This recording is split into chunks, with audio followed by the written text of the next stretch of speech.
Hi everyone, this is acyuta-bhava from Nightlight Astrology, and today I'm hanging out with my friend Kat from the Creative Introvert, and we are going to talk about my 2021 Kickstarter campaign. This is something that I do typically the last 40 days of every calendar year. This is my seventh year of doing this fundraiser. It's a way of me trying to rally support from all of you who enjoy my content to support my work in the year ahead. So we're going to talk about that today and get into what this is all about and lots of other stuff. So yeah, thanks for being here, Kat. Yeah, thank you. And especially for the people who've just more recently found your channel, maybe, I thought it would be good to start with just talking about, how you found astrology to begin with. Right. Yeah, it's a really good starting place. So I was for about all of my most of my 20s. I was working with ayahuasca. It's a sacred plant medicine from South Central America. It's a visionary sort of psychedelic plant medicine that is used often to help people release themselves from addictions. It's a purgative. It's a visionary substance that is very life changing, sometimes very scary. I ended up working with this tradition. Initially, it helped me to kick an opiate addiction. I think back about it, it's kind of weird because opiate addiction has become such a massive problem in our country, and I was actually a part of it at one point because I had a surgery and I was given some pills, and then I ended up getting hooked on them. And my grandfather was taking this. It turns out he was taking the same one, so I ended up. I was like, and I wrote about this in my book, and I was like taking them from him and feeding this addiction. Anyway, ayahuasca was what helped me to become sober. And then it sort of opened up this entire dimension of spirituality to me that up until that point I hadn't ever really explored because I was raised a preacher's kid in the United Methodist, the Christian Protestant tradition. So these ceremonies opened me up to a lot of things, including astrology. I began studying astrology while I was studying ayahuasca shamanism with several different groups and shamans and so forth. I was writing a book about ayahuasca, which ended up being published in 2010. And I was really in the closet about my love of astrology until basically in 2010, right before my book came out. A weird series of events happened. I was without a job, collecting unemployment, and about to go on a national book tour, and was also enrolled in my first astrology class, um, which was with Rebecca Gordon in New York City. She was a friend of mine that I had met through a yoga studio that I was managing for a little bit. Anyway, it was a really synchronistic turn of events. I had some eclipses happening over my sun and moon. My book about ayahuasca was about to come out.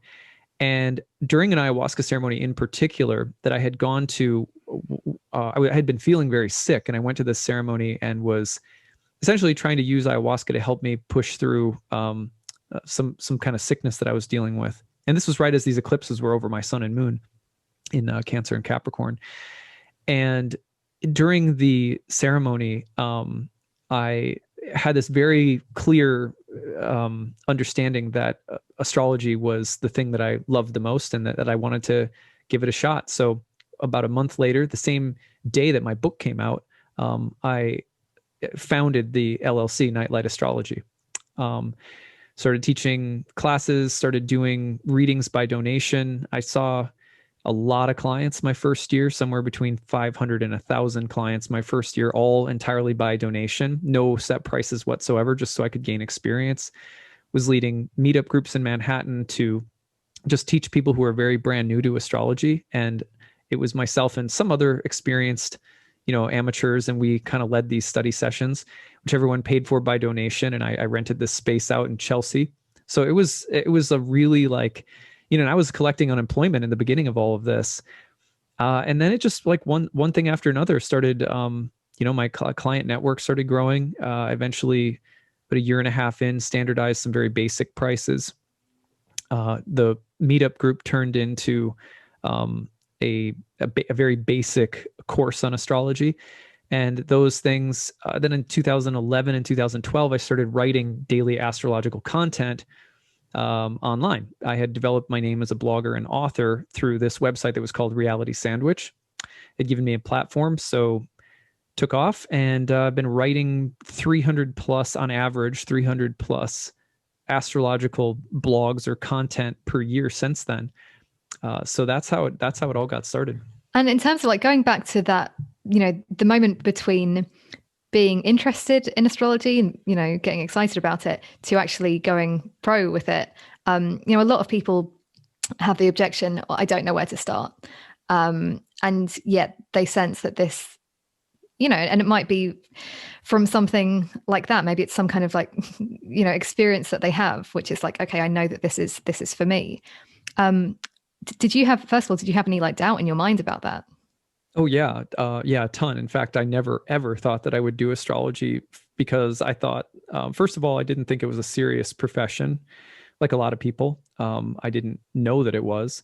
And I thought that people would ridicule me. I didn't know if I would be successful. I didn't know how I would start a business or build clientele, or and not only that, but how do you gain experience as an astrologer, which is really what makes you an astrologer. But you can't just go up to people and be like, hey, let me read your chart for you. I've never read charts before, So there's this weird thing where you have to get experience and put yourself out there in order to be an astrologer. And that takes this weird kind of audacity, Yeah. especially because we don't have a lot of, there's classes you can take and you get experience from them. But at a certain point, you kind of have to, just jump into it. And so that's what I did, because I just realized increasingly that this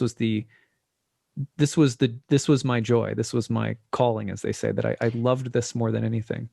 Do you think it was that, like, it sounds like it wasn't just one experience, it was a bunch of things that kept pointing you towards it?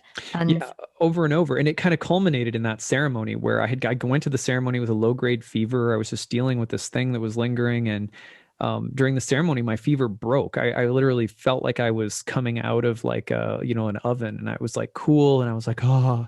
And in the wake of that breaking, in the visionary space, if you've ever had a psychedelic experience, you may be able to imagine this. But in the wake of that, I realized, because I had been in an astrology class at the time, and that everything I was thinking about every day was how badly I wanted to do this, but I just kept pushing it down, pushing it down, pushing it down. And I don't know literally or not if it had made me sick, but it certainly felt when my fever broke like I'm not going to feel right in the world unless I do this. Like that the sickness had been a metaphor for pushing something down that was natural to me. And it felt in that sense, I don't know what it's like to come out of the closet if you're gay, for example, but that's what I imagined that it felt like, was just this being like, this is just who I am, and I can't hide it or push it down anymore. And so that there was, it seemed to come to a head in that particular ayahuasca ceremony. But yeah. Yeah. And in terms of, like, so when you began, okay, actually going back, did you naturally just start getting traction when you started to put yourself out there? Right. Yeah. I mean, the tricky thing about everyone's different. Everyone has a different path into astrology. For me, because I had a book coming out and a national book tour and publicity, and I was on, NPR, and I was on, different. I had ways of telling people. Said, well, what do you do? Like, what do you do when you're not writing? And I was like, well, I'm an astrologer.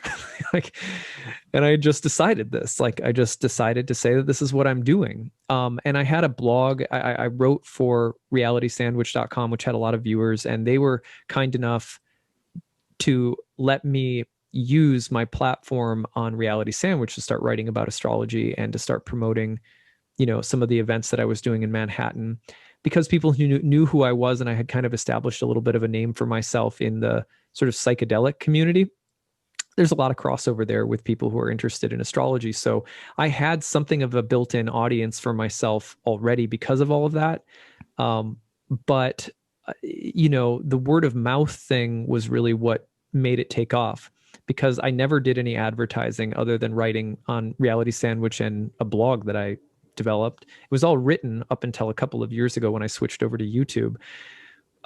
So that content just started catching on, word of mouth started catching on. And the fact that I was intentionally doing donation-based work and donation-based classes, that caught on. And I think it gave me a ton of experience very quickly, which I think a lot of astrologers don't necessarily get, because it can be hard if you don't have a built-in platform to start developing that referral network, which if you're doing good work, I think even less than if you're doing good work, if you're just gaining good experience and you're a genuine person who is really concerned and caring for your client, those people are very likely to refer you to others. And that's how my referral network grew.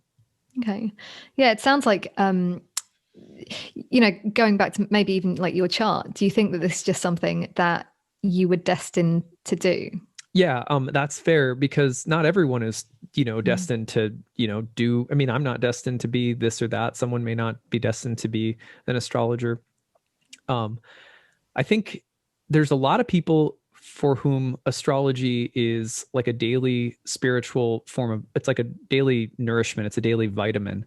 There's other people for whom it's a hobby. And those people, I think, oftentimes are the ones who listen to my channel. And then there's a student of astrology who is more fascinated by how it works and to actually do it, whether it's for themselves or others. And then if it is for others, how serious? Is it part-time? Is it full-time? Is it a total, does it totally consume you? And that's different for everyone. But there's quite a variety of people who take in astrological content, I think. And in terms of like when you started writing horoscopes, because I know that this is something that maybe some people are playing with right now.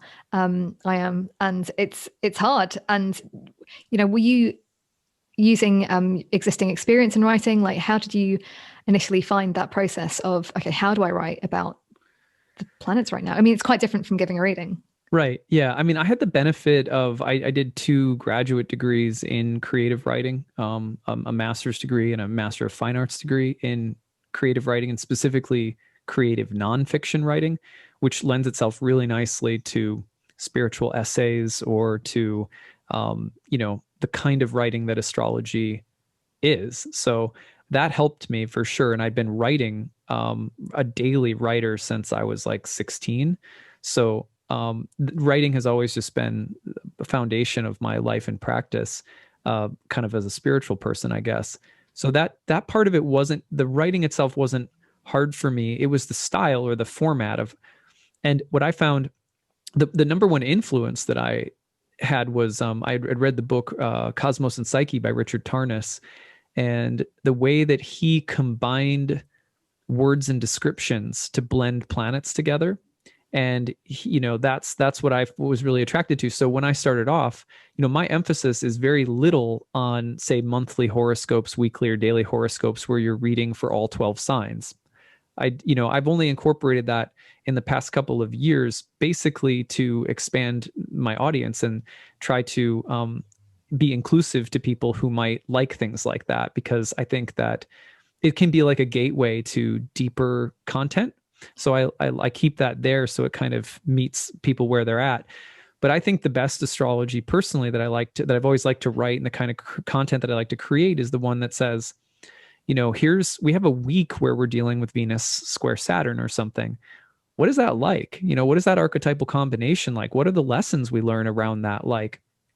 And that's the kind of content I've always been interested in. And I had a lot of different ways of sort of trying to capture that creatively. And I think, my creative writing background gave me some interesting ways of doing that. But I was also really inspired by people like Richard Tarnas. Yeah, I mean, it's hard. Like, first of all, you just need to know words, like, and Right. not just use the same words over again. It's genuinely difficult. And I wanted to ask, like, when did you decide to move from purely blogging to making, daily videos? Yeah, well, basically when I started having kids, when my wife got pregnant with our first, and then she came to the world, before then, my process of writing a horoscope would be, and editing it and then polishing it and publishing it would be like 2 to 3 hours. So, and I had that kind of time when it was just me and my wife, you know what I mean? Then you have kids and it's like, okay, you don't have time. I can write the outline of a talk in 30 minutes and then record it in 30 more, maybe an hour more, and then the whole thing is done. So one of the things I realized about switching to YouTube was that it was cutting my production time basically in half. And when I had kids, it was like I needed that. So that's one reason. The other reason is that the style of writing that I like to do is very long and essay-like and sort of meditative. And honestly, unfortunately, a lot of people don't like to read. And so I noticed that I knew I wanted to build and grow my audience because, part of what I'm driven by, as most people who watch my channel know, is not just to share astrology, but to share the teachings of yoga, the teachings of bhakti, of devotion, of daily spiritual life, of astrology as a spiritual practice. And I'm not going to reach, I'm going to alienate a huge amount of people who don't love to read long essays every day, you know, if I don't find a different way of reaching out. And that's what I believe, like my more than just loving astrology, I love the I think the importance of the awakening of the soul is at the center of my life. So I just thought I need to reach more people. I think you know, I can find a different way of speaking to people. So that's kind of where YouTube came in. And then also I had always been very, very camera shy. I'm fine when I'm teaching in front of people, like a group of people that I'm teaching or whatever, but I had this really big stage fright of doing anything on camera for a variety of reasons, just insecurities. And that great American eclipse in Leo that landed not so far from my ascendant ruler, Venus.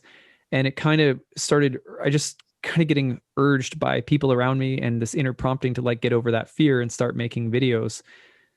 And so I did, it turned out that, you know, it wasn't so bad. It wasn't so scary. So, and then I've kept on it. And then gradually we've started to now offer transcriptions of the talks. So it's been I still spend a lot of time, like a ton of time goes into the whole production of the content, but it's cut things down a lot, which is good for having 2 kids now.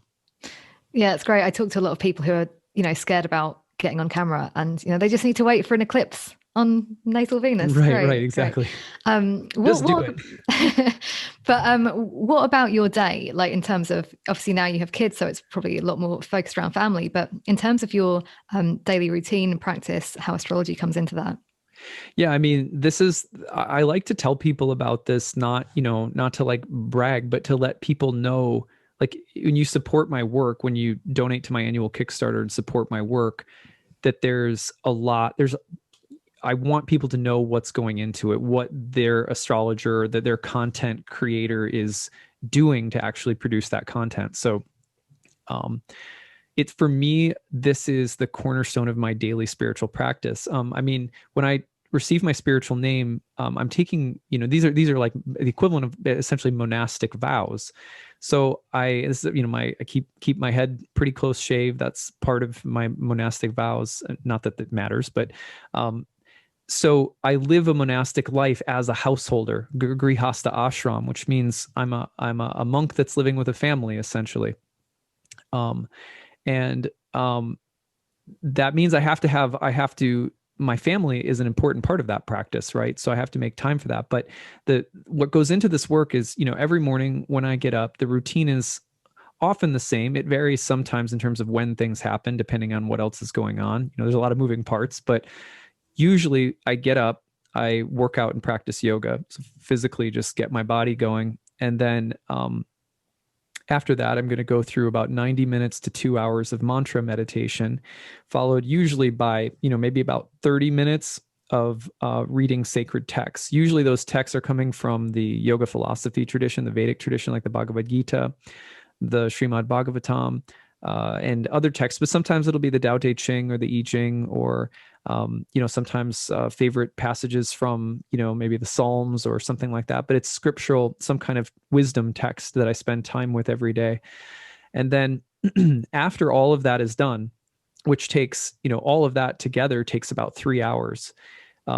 After that, then I sit down and I craft. Let's say on a Monday, I might craft out what I'm going to do for the week, or often I'll just sit down, make the outline of what I'm going to speak about for the day after looking at the charts and so forth, organize my thoughts, and then produce the video. However long the video takes, sometimes I have to redo it a few times. Then I pass it off to Kat, and Kat usually is the one who's going to do any little editing that needs to be done, fix it up and throw it on the YouTube channel, push it out to all my public social media blogs.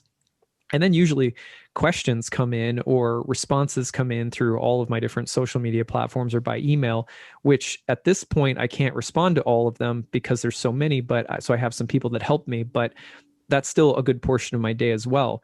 After all of that is done, typically I'll have lunch and then I'll see my clients in the afternoon. And then if I have any leftover time, it's usually in curriculum planning for my weekend classes. then, dinner rolls around and the rest of the evening, usually I'm free. But that is the routine that I go through, 300 plus days of the year without like it's, it's very, I don't want to say it's mechanic because I love it and it doesn't feel at all like austere to me. Some days it does, but that's the routine and that's what goes. So that's what I try to put into everything that I make that goes out there for you guys. So I like people to know that because they know you, then you know that you're what you're supporting and what's going into what you're supporting. Nice. So what would you say is like your favorite, if you could pick a favorite aspect maybe of your astrology practice, how astrology, what astrology is for you in your life? Yeah, well, I mean, the thing that's so nice is because you, and I think this is true for anyone who follows astrology content, we'll just speak of people who make it, but you're going through your day and there's all these ups and downs that happen, different outcomes that are constantly coming in the world around us. And the astrology, rather than being like, oh, this thing just happened to me, after so many years now, I'm like, oh, wow, look at that manifestation of Venus and Saturn. That was impressive. That was beautiful. I'd never seen anything like that one before.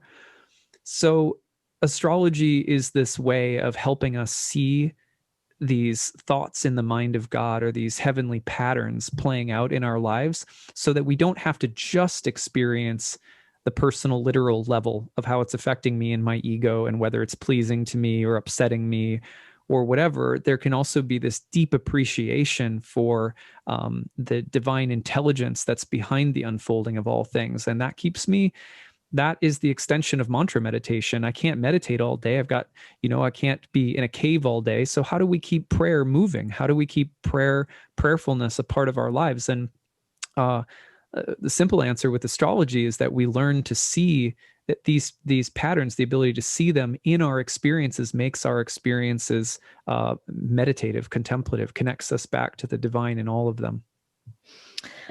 And in terms of, just before we start talking about the Kickstarter, I don't know how far you've thought ahead, but like, what would you like to build? What dreams do you have for Nightlight Astrology? Yeah, well, and it's important that people know what we've already built too, because there's basically 3 different streams of like in my business model, which, if you remember, Stormy Grace came out in our recent speaker series and talked about astrologers building your business model and stuff like that. And, mine is readings, courses, and, the donations that come in from all of you at this time of year. So, obviously a certain amount of that goes towards supporting myself. Now I have a staff to support, a small staff, Kat, Delia, personal assistant. We just hired someone to help out with a little bit more customer service and helping out with the books. So a lot of the Kickstarter over the years, I did all of that by myself, which stressed me out so bad that I'm pretty sure that was connected to why I got a kidney stone a couple of years ago.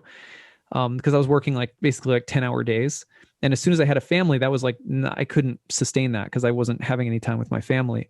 So hiring some people, continuing to offer all of our speaker series for free to the public while paying the speakers really well. All of that comes out of the Kickstarter.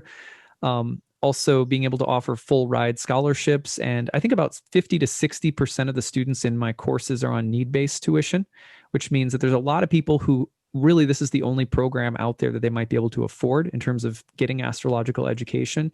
So I can do that because, the Kickstarter goes off so well, and it gives me the room to not have to worry about the programs, churning out more money than they would if I didn't allow for the need-based tuition. There's also things like, we've done a lot of cool things like, literally we relocated and built out our yoga studio because of the Kickstarter. We back when we had a yoga studio in DC, the Kickstarter literally helped us to relocate and build a yoga studio, which was almost everything we did was donation based for the community. We built a community herbal medicine garden where we made harvested tons of herbal medicine and literally just gave it away to people and used it as a space that people could come and work with the plants themselves, learn how to grow them, learn how to harvest medicine. That was all Kickstarter oriented. So there's been a lot, and there's been other things too, but we've a lot of those things back in the day at the Kickstarter when I was, things have improved on the business side, but in the beginning I wasn't able to afford going to astrological conferences because they don't really pay you very well and you have to pay for airfare and everything. So the Kickstarter would help me travel to those. There's just so many things that the Kickstarter has helped me with over the years. This year ahead, we've relocated the Twin Cities. So we're looking to buy a place in the year ahead where we can have a little bit of land and rebuild a new community herbal medicine garden. But I think the biggest goal that I'm excited about is we want to build out this diversity scholarship that we're offering, which will also include with it things like, a laptop, textbooks for people who really love astrology, but maybe they're really, really hurting, and especially try to empower more of a diverse presence in the astrological field. So we have some diversity scholarships we'll be building, but also donation-based reading clinic. The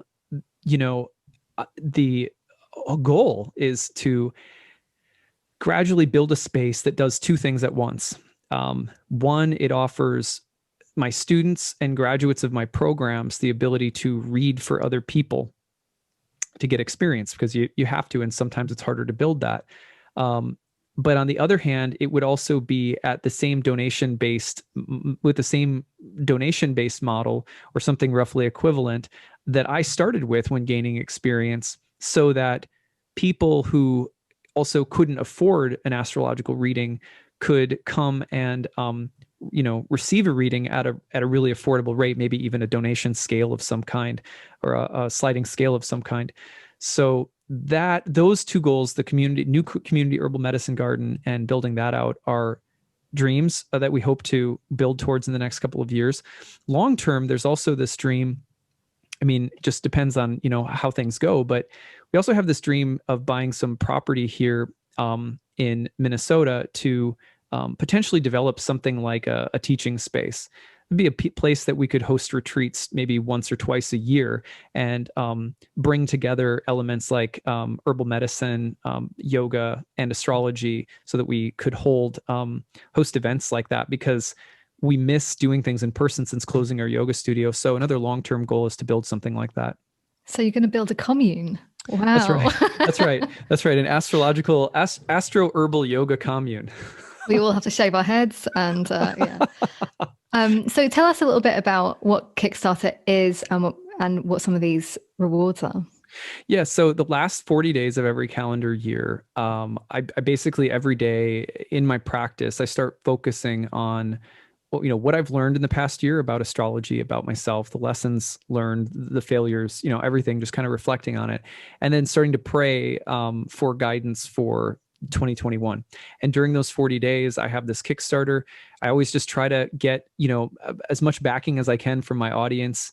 And this year, our goal is 691 backers. We had 690 last year. So we always want to try to do, even just one better than we did the year before.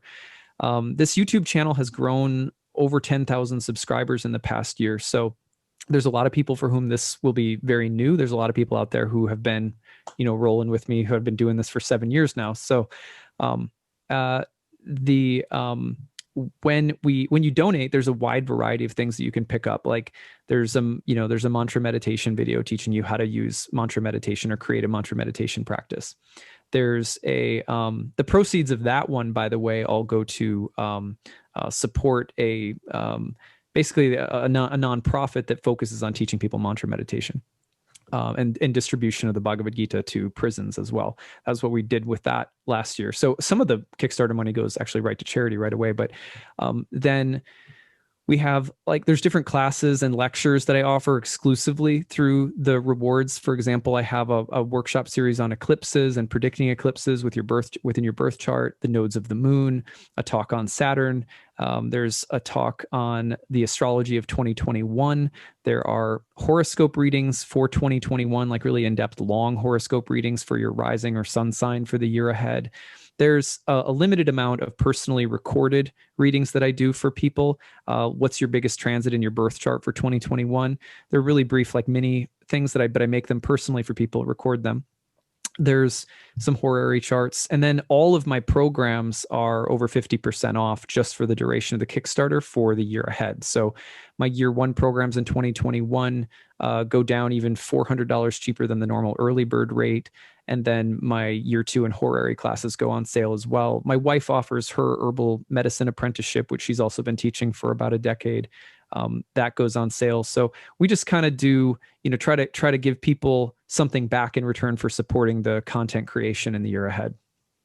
I'm excited. So where can people find out more? Yeah, so there's a link to click on, Kickstarter link. We'll put in this video and in the chat box. You click on that link, you go there, and you can select a reward. You don't have to select a reward either way. And obviously really appreciate your support, whatever you're able to give. If you're not able to donate, I always tell people throw up a few prayers, just ask that the work get better, reach more people in a positive way. Any kind of support is really deeply appreciated. And if you have any questions about it, like sometimes people will say, is it possible to donate for two of the rewards? Yes, there is a way of doing that. So if you end up seeing a couple of rewards that you want, the way to do that is to you would email us info@nightlightastrology.com, and I can give you instructions on how to do that if you end up wanting to pick up a few rewards. But anyway, that's how we do it. I'll be updating you guys like pretty much daily for the rest of the year. Just ringing the bell and being like, all right, we've got this many backers, this many more to go to beat our record. So each day we'll give some updates on that. Great. Well, thanks, Acyuta. Looking forward to seeing how this goes. And remind people, how long have they got until the end of the year? You have until New Year's Eve at midnight. New Year's Eve at midnight will be the last chance to take advantage of all of the sort of sales we run through the Kickstarter and everything that we're offering. So I really appreciate all of your support. It's been 2020 was a heck of a year. So I'm really looking forward to a year of content creation that might be not as dramatic as 2020 was as well.